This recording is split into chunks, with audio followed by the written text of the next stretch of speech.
said democracy at its core turned on itself, and the billionaires, you could throw Elon in there, you could throw Sergey, Larry, Bezos, whoever you want.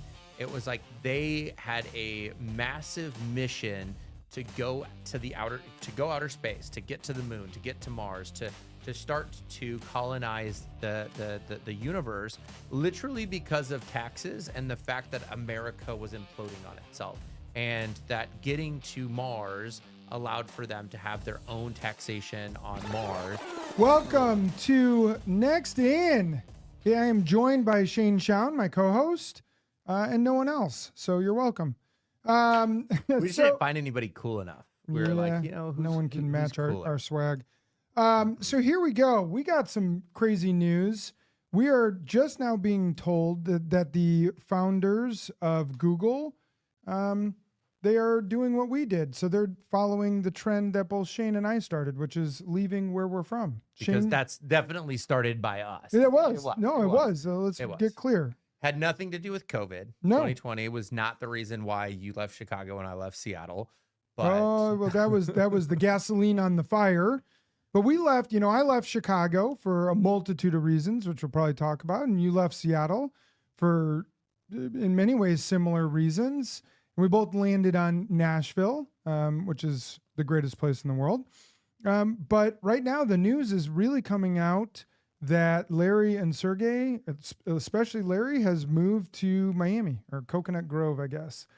What I always look at is like I just find it so funny where I feel like Google in general follows everything that Bezos is doing. Now I could be totally wrong, but like I feel like Bezos was like, I'm going to Florida, and then you see a year later Sergey and Larry are going to Florida too. Is it because they're following him, or is it because they just recognize they're following us? I've already just said that. They just chose a warmer climate than us. Why do you think Larry moved? Because when I think of California, you think of like obviously the beaches, but then you think the tech scene. Like that's a big part of California, Silicon Valley. And when you think of Silicon Valley, especially semi-modern, meaning last 25, 30 years, you got to think Apple and Google. Those are the two that really come to mind. The big ones that moved, because Apple moved to Texas, right? They're still Tesla? In what, Cupertino. But, but you have Google, which is like the Silicon Valley icon, has quadrupled their offices in Miami. And obviously the person who really started all of this is Elon. Yep. Right. He was the one, and he was very public about, I'm leaving California. And he moved to Texas, right? He moved to Texas. He shipped a bunch of Tesla down to Texas. Didn't he shut down the iconic Twitter office too? Like manufacturing shut down. Well, the Twitter office, which is like, I guess, some special building in downtown San Francisco, or he laid off a bunch of people? Laid off, but it's still there. Okay. It's still there. So they're all moving. Why? Why are they moving?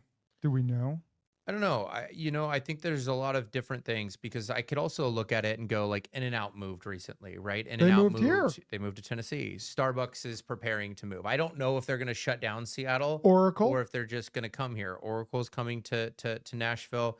And there's always like a balance, right? Which is somebody moving because of taxes? Is somebody leaving because of pricing, like home pricing? Yes. Is somebody moving because of talent? Is somebody, yes. I mean, there could be all of those things, right? And when I look at it, it's like, I don't know if I would say Miami or Nashville has a surplus of talent, but they're at least desirable places to move. State income tax is zero. Better schools in certain counties. I don't know if I would say the Nashville school district is awesome, but Williamson County and the surrounding areas have Wilson County, really good schools. But it's interesting because the only thing that I could think of is like how the it's how the government is being ran inside of those cities and those states. Let's get clear. It is Florida, Tennessee, Texas. What do they all have in common? And there's a few things. One is state income tax is zero. That's a big deal, and when you're competing for talent. And we talked about this not that long ago, maybe a year ago, or not even 3 months ago. Seattle instituted the millionaire tax, and And all it's doing, I mean, I hate to say it, it's pushing. So here, let me ask you a question. And I have clients that are in Seattle where we're trying to recruit for like high level executive roles, chief revenue officer, chief sales officer, like CTO roles, COO roles. And that is one of their big fears is like, I don't want to have to pay that tax that just got imposed on the city. So here's a question for you. When I moved out of Chicago and I moved to Nashville, I looked at it like stock, like I was buying stock, because in a lot of ways you are, right? Like you're where you live, it's sort of like you're investing in that place. And I thought to myself, would I want to invest if someone gave me $100 and I could choose to invest it in a stock, would I invest it in Chicago or Nashville? Like think about that in 2020, where would you invest $100 if every city or every state were a stock? Would you invest? Where would you invest? I would invest in Tampa, Miami, Jacksonville, Charleston, Charlotte, maybe Charlotte and Raleigh, Nashville, Knoxville, San Antonio, Huntsville, Alabama has been Huntsville, Alabama. These are places where you can see growth. Why would you see growth? So now let's think about it differently. If you were a startup and you were a city, right? So that's your startup. Yeah. You're going to build a city or build a state. How would you build a state? I wouldn't build a state the way that they're, I guess you could say, working California, right? Yeah.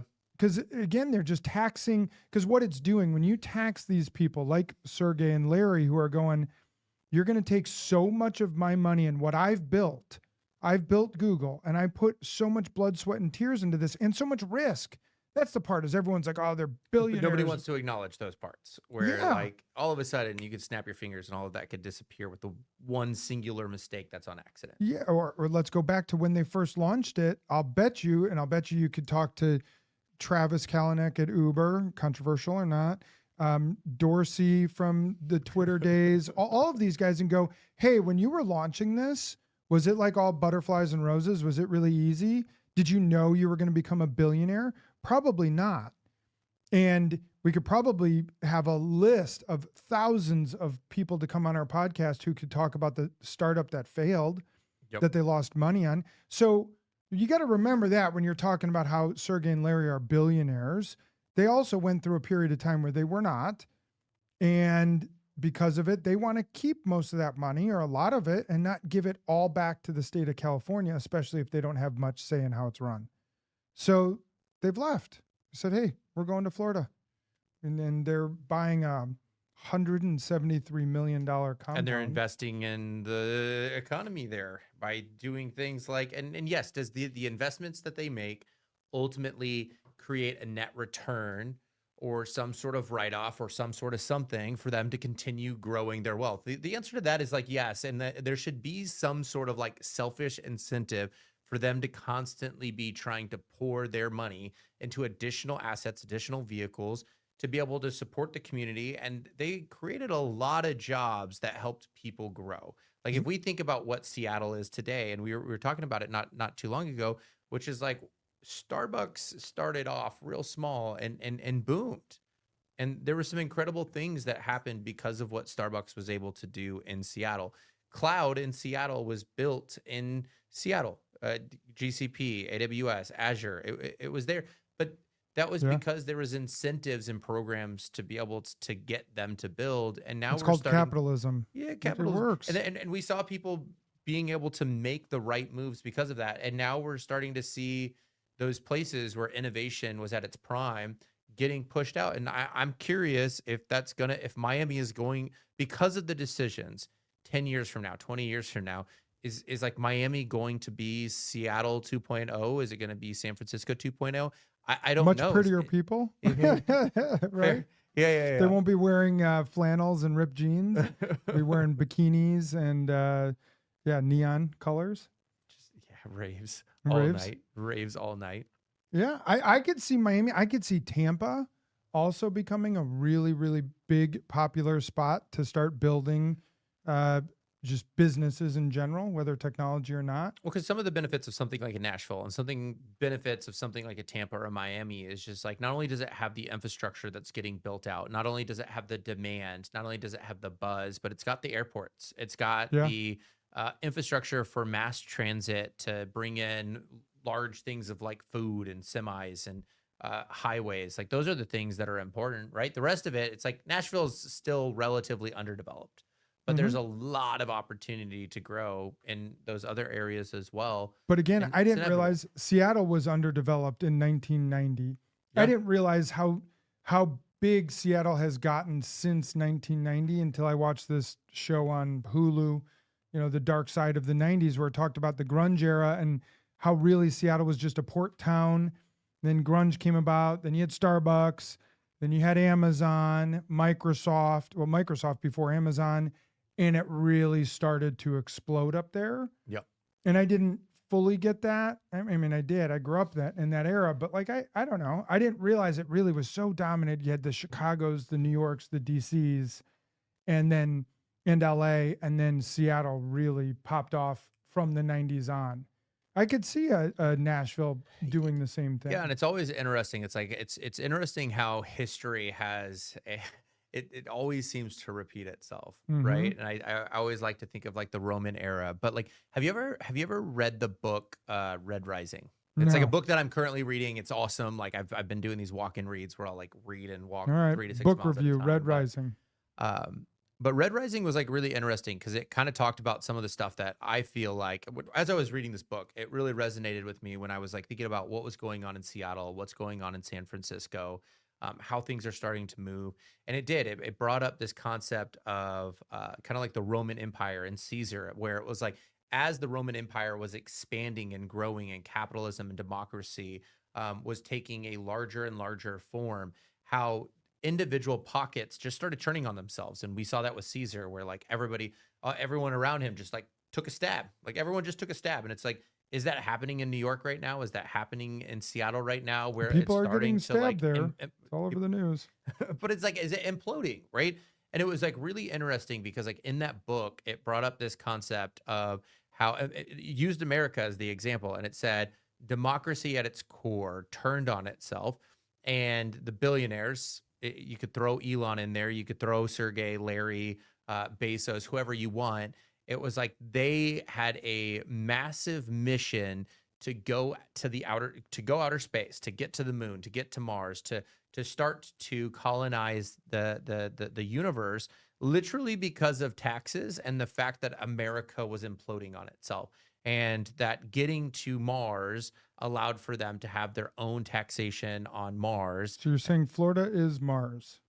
Right now, Florida is Mars. I mean, we've got the lizard people, we've got all of that. Yeah, like, you got the Florida man. It is definitely, Yeah. yeah, we got the lizard people. But like, it's really interesting, like in that book, how it just really emphasizes like how when things start to go really, really well in democracy, it's like all of a sudden the masses just start to unfold and turn on themselves where I don't know why. Like it's really interesting, but we're starting to see a lot of that, and we're starting to see people wanting the community to start paying for their everyday living, and we start seeing people feel more entitled. I'm not saying it's more of the socialist type of view, but like, I don't know. Is it that? Is it not that? I have no idea. But it's really interesting to see how things are starting to transform and how corporations are starting to make moves. And I'm just curious of like, where do we see the next 10 years? When I think about the book Red Rising, I'm like, are we all of a sudden going to colonize the moon? Are we going to colonize? Mars. I mean, It's a gas where station. Elon. I think in the book it was like the moon is more or less like a gas station to get to other planets or whatever. Interesting. It's super cool. I don't get into the outer planet stuff. This has never interested me. But all right, we'll colonize Mars, and that's where all the billionaires will go. Hopefully, I can sneak on their spaceship and hang out with them. In the book, that's what happens. It's like Sergey, Larry, Elon, they're all going to be on another planet somewhere, and they're going to be like training people up to do that. But where do you see Florida? Where do you see Nashville? Where do you see where do you see some of these like they've always been like in recruiting for me, like they've always been classified as tier 2 cities because they've been lower pricing, easier housing market, maybe lower labor industry, but they were always like a tier 2, but like they're on a rise right now. And I agree. really I think they are. I also do think, and I've realized because when I left Chicago, you sort of leave thinking well, like I will use that example. If you leave $100 invested, and in my head, it was like, oh, Chicago's going to go down to pennies. It takes a really long time for that to happen. It's not going to happen in 5 years. Chicago's not going to shrink to 400,000 people and Nashville's going to be 18 million. That's not going to happen. But I think you will see, assuming there aren't significant changes in how both places are being ruled and governed, you're going to see places like Nashville, Huntsville, Miami, Tampa, and that's where you got Austin, right? That's Austin. Yep. It's starting to contract a little bit. You're seeing negative news about Austin for the first time. It's become less safe and so on. But in general, Austin went through its Seattle boom maybe 10 years ago. And it's started to grow. And I do think just over time, you're going to see that. And that's what's so beautiful about the U.S. is the states getting to decide that. So you vote with your feet, just like you and I did. We left Illinois and took our families, took our tax base, took everything out of those states. I left Illinois, you left Washington with our feet, and we moved.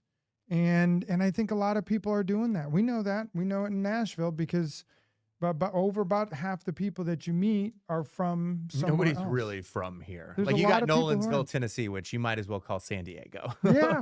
like there are pockets. A lot of Californians here, a lot of New Yorkers, a lot of Chicagoans, and from everywhere else. And I'm sure there's Nashvillians up in Chicago, but by and large, and U-Haul every year or whoever puts out their where people are moving, Well, it's like really interesting because like for the longest time, I don't know if I would say Seattle as much, but San Francisco has held the keys to venture capital for the longest amount of time. Like all tech, was exclusively San Francisco. And from what I'm seeing and from like our client base, like San Francisco is back on the rise and it is booming again, which is awesome. And I love to see that.